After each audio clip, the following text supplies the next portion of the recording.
Students, मैं हूं अनीता, आपकी साइंस टीचर। आशा करती हूँ आप सभी अच्छे होंगे और अपनी पढ़ाई भी अच्छे से कर रहे होंगे। तो आज हम करने जा रहे हैं 10th क्लास की विज्ञान की वर्कशीट है, वर्कशीट नंबर 72। हमारा पर्यावरण चैप्टर चल रहा था और आज का जो टॉपिक है वो है कचरा प्रबंधन। पिछली वर्कशीट में हम ओजोन लेयर के बारे में हमने पढ़ा था, डिप्लीशन इन ओजोन लेयर, जो ओजोन लेयर में जो ह्रास हुआ है उसके बारे में पढ़ा था और किन कारणों की वजह से वो हुआ है। तो वो उन सब के बारे में हमने पढ़ा था। और जो आज की वर्कशीट है उसमें हम करेंगे कचरा प्रबंधन। प्रबंधन मतलब कि उसका प्रबंध करना, वेस्ट मैनेजमेंट, कि उसको कैसे उसको मैनेज करना है जो इतना कचरा उत्पन्न हो रहा है। तो यह है, दैनिक जीवन में हमारे क्रियाकलापों से बहुत सा कचरा उत्पन्न होता है। हमारे जीवन शैली में सुधार के साथ साथ कचरे की मात्रा भी बहुत अधिक बढ़ गई है। तो हम देख रहे हैं कि हमारे जो क्रियाकलाप हैं उनकी वजह से कितना कचरा हो जाता है। हम अपने घर में भी देखें तो किचन का वेस्ट अलग हो जाता है, जैसे फ्रूट्स के छिलके, वेजिटेबल के छिलके, वो सब अलग हो गए। पॉलीथीन बैग्स जो भी हम सामान लेकर आ रहे हैं मार्केट से वो हो गया, या नमक की जो थैली है वो दूध की थैली हो गई, और दालें वगैरह हम जो भी सामान लेकर आते हैं उनके पैकेट्स हो गए। तो वो भी कचरे में ही डालते हैं। और अगर हमारा पेन खराब हो गया है, या फिर कुछ बच्चों के शॉर्पनर हैं, कलर्स हैं, कुछ भी है, वो वेस्ट जो भी है वो सारा कहाँ जाता है? डस्टबिन में ही जाता है। तो इतना सारा कूड़ा हमारे घर से डेली बेसिस पे निकलता है। तो अब उन फिर ये है उसका प्रबंधन कैसे किया जाए, क्योंकि ये बहुत बड़ी समस्या है हमारे देश में कि जो कचरा है वो जगह जगह देखने को मिलता है। तो उसको कैसे कम किया जाए?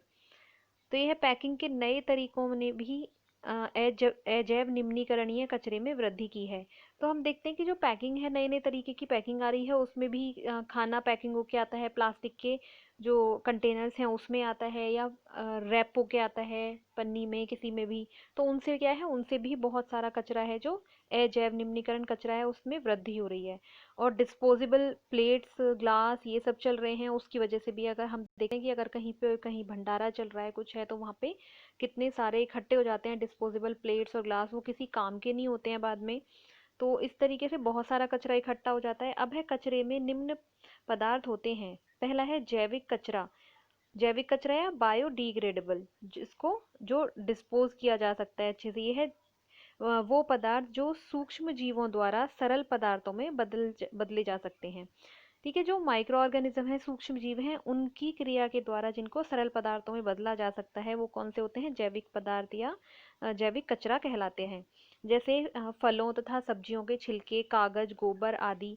तो हम देखते हैं ये एक्टिविटीज बच्चों को कराई भी जाती है कि जो पेड़ से, पौधों से पत्तियां और उनके फूल, जड़ वगैरह जो भी कुछ गिरी है, और गोबर है, कागज, छिलके जो घर में सब्जियों के छिलके हैं, फलों के छिलके हैं, लेफ्ट ओवर फूड है जो भी बचा हुआ, तो उन सब से क्या बनाया जाता है? खाद बनाया जा सकता है, अगर उनको जमीन में एक गड्ढा करके उसमें गाड़ दिया जाए।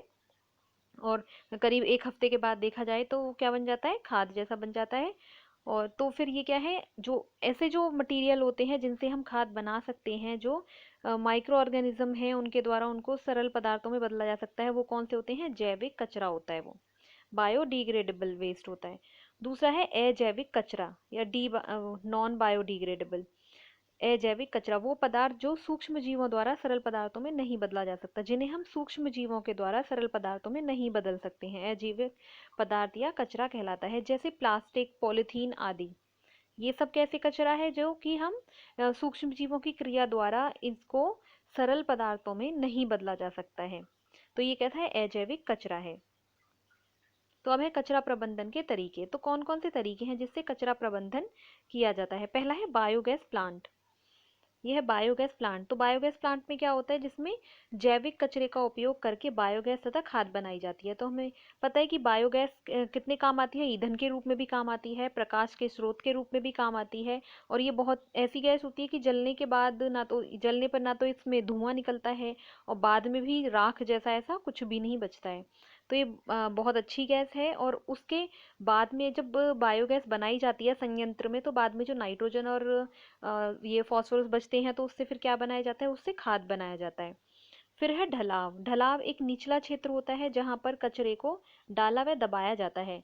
तो ढलाव क्या है? जो निचले इलाके होते हैं वहां पर उस कचरे को डाला जाता है और फिर बुलडोजर की मदद से उन्हें दबा दिया जाता है अच्छे से, तो उसका वहां पे प्रबंधन हो जाता है। तो वो जगह भी थोड़ी ऊंची हो जाती है, बराबर लेवल में आ जाती है, और कचरा भी काम में आ जाता है वहां पे। फिर है पुनः चक्रण।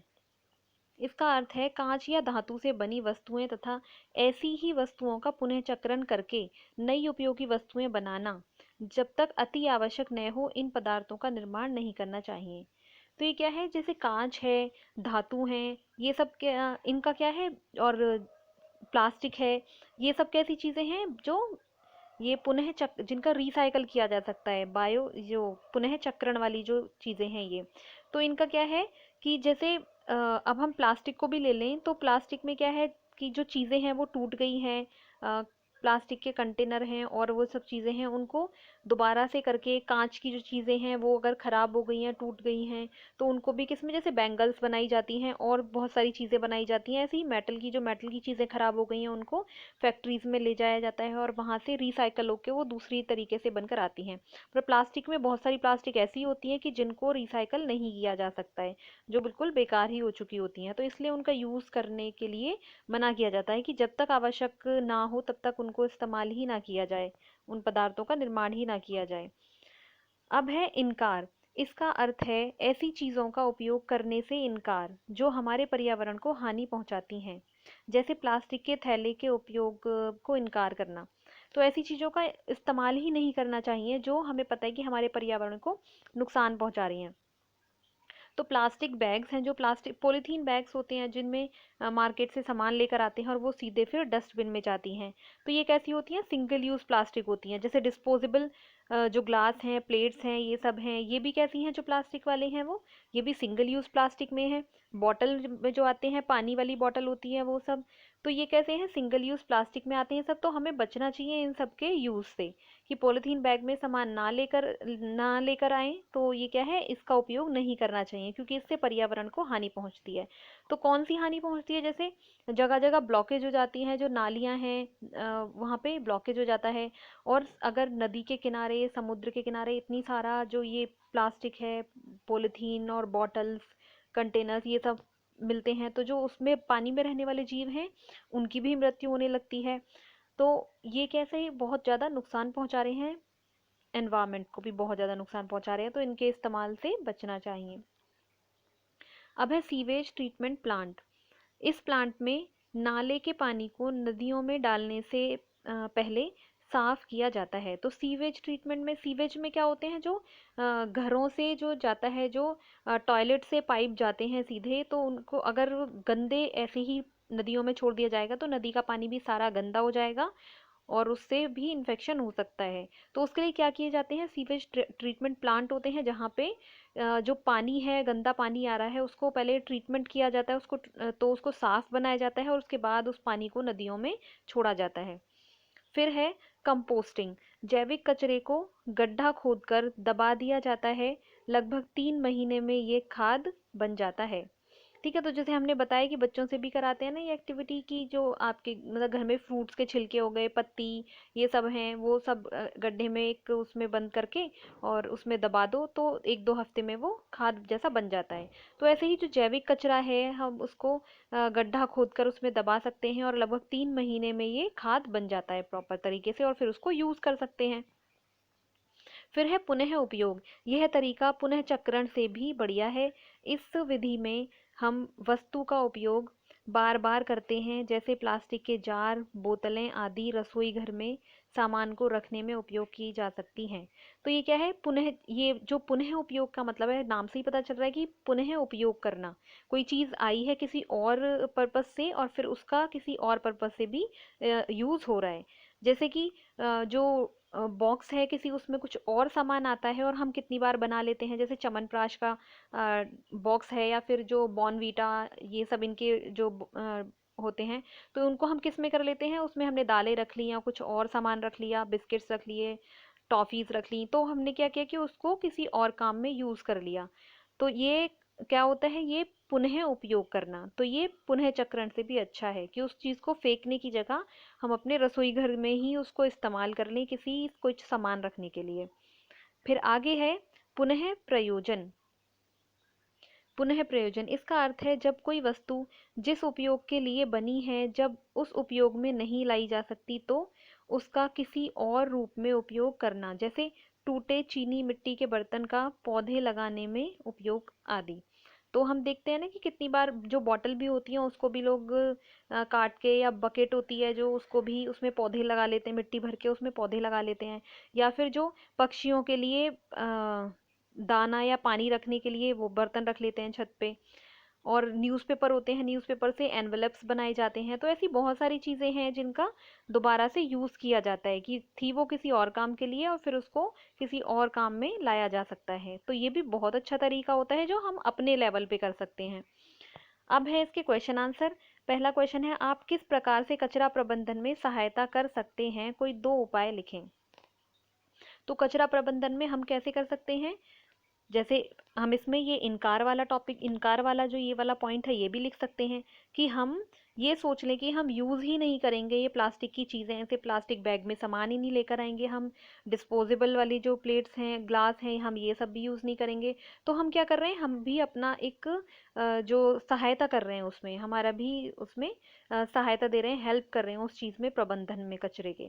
दूसरा पॉइंट हम पुनः उपयोग भी लिख सकते हैं या फिर पुनः प्रयोजन भी लिख सकते हैं। तो आप इनमें से कोई भी 2 लिखते हैं जो हम अपने लेवल पे कर सकते हैं। कंपोस्टिंग भी लिख सकते हैं, ठीक है। तो पुनः चक्रण है, जैसे ये हमारे उसमें नहीं है, फैक्ट्री में जाके पुनः चक्रण होता है।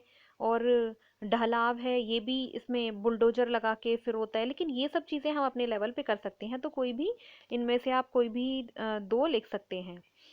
सेकंड पॉइंट है, हमारे द्वारा उत्पादित अजैव निम्नीकरण कचरे से क्या क्या समस्याएं उत्पन्न होती हैं। तो इसका आंसर आप यहाँ से लिख सकते हैं, अजैव निम्नीकरण कचरे से उत्पन्न समस्याएं। नंबर 1 है इसमें, यह कचरा जल में मिलने पर जल प्रदूषण, भूमि पर पड़े रहने से भूमि प्रदूषण, और जलाने पर वायु प्रदूषण फैलाता है। क्योंकि इसके जलाने पर भी क्या विषैली गैसें निकलती हैं और उससे क्या होता है, वायु प्रदूषण होता है। और उससे बहुत सारी बीमारियां भी हो सकती हैं। जो अस्थमा के पेशेंट्स होते हैं, हार्ट पेशेंट होते हैं, उनको प्रॉब्लम हो सकती है उनकी वजह से बहुत ज़्यादा।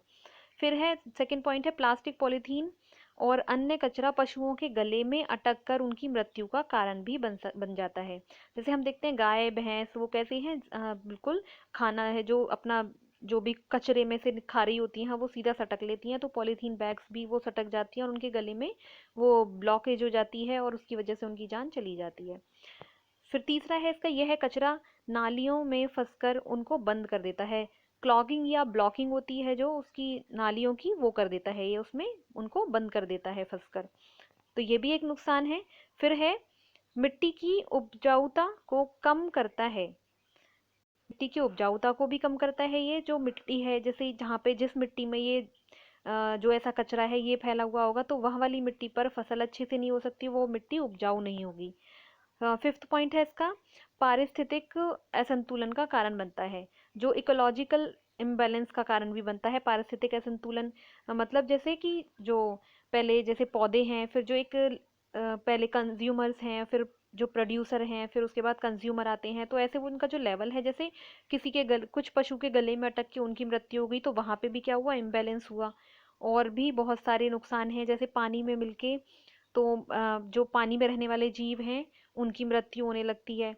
ठीक है, तो ये क्या करते हैं, असंतुलन करते हैं पारिस्थितिक में भी। तो ये इसके जो समस्याएं हैं वो समस्याएं हो सकती हैं, इसकी वजह से और भी बहुत सारी समस्याएं हो सकती हैं। नेक्स्ट क्वेश्चन है इसका, ऐसे 2 वस्तुओं का नाम लिखो जिनका पुनः चक्रण किया जा सकता है। तो उनका नाम यहाँ से लिख सकते हैं, ये इस वाले उसमें दिया हुआ है, कांच, धातु, कांच लिख सकते हैं, धातु लिख सकते हैं, कागज है, प्लास्टिक है। इनका क्या हो सकता है, पुनः चक्रण हो सकता है। लेकिन प्लास्टिक में भी सारी प्लास्टिक का नहीं हो सकता, कुछ प्लास्टिक ऐसी होती हैं जिनका पुनः चक्रण नहीं हो सकता है। फिर है, सीवेज ट्रीटमेंट प्लांट किस प्रकार उपयोगी है। तो इसका आंसर आप यहाँ से लिखेंगे, सीवेज ट्रीटमेंट प्लांट का, इस प्लांट में नाले के पानी को नदियों में डालने से पहले साफ किया जाता है। ठीक है, तो इसमें डालने से पहले साफ किया जाता है, और अगर साफ नहीं करेंगे तो नाली का जो जो नदियों का पानी है वो भी सारा गंदा हो जाएगा, और वहां से जो नदियों में रहने वाले जीव हैं वो भी मरने लगेंगे, उनको भी इन्फेक्शन होगा, और वो नदी का पानी जहां जहां जा रहा होगा वहां भी क्या होगा, इन्फेक्शन होगा। तो ये बहुत उपयोगी है, सीवेज ट्रीटमेंट प्लांट है जो। फिर है, यदि आप प्लास्टिक के थैलों को ना कहते हैं तो किस चीज़ से बना थैला उपयोग करेंगे और क्यों? तो अगर प्लास्टिक के थैले को ना बोलते हैं तो फिर कौन से थैले हम इस्तेमाल कर सकते हैं? आप इसके आंसर में लिख सकते हैं कपड़े के बने थैले का इस्तेमाल कर सकते हैं, या जूट के बने थैलों का इस्तेमाल कर सकते हैं, या फिर जो कागज़ के बने थैले होते हैं, जो पेपर बैग्स होते हैं, जो हम किसी शॉपिंग मॉल्स वगैरह में जाते हैं तो वहाँ पे जो हमें पेपर बैग्स मिलते हैं, तो उसका भी इस्तेमाल कर सकते हैं। ठीक है, तो यहाँ पे हमारी वर्कशीट ख़त्म होती है। आशा करती हूँ सभी को समझ में आई होगी। Thank you for watching. Have a nice day.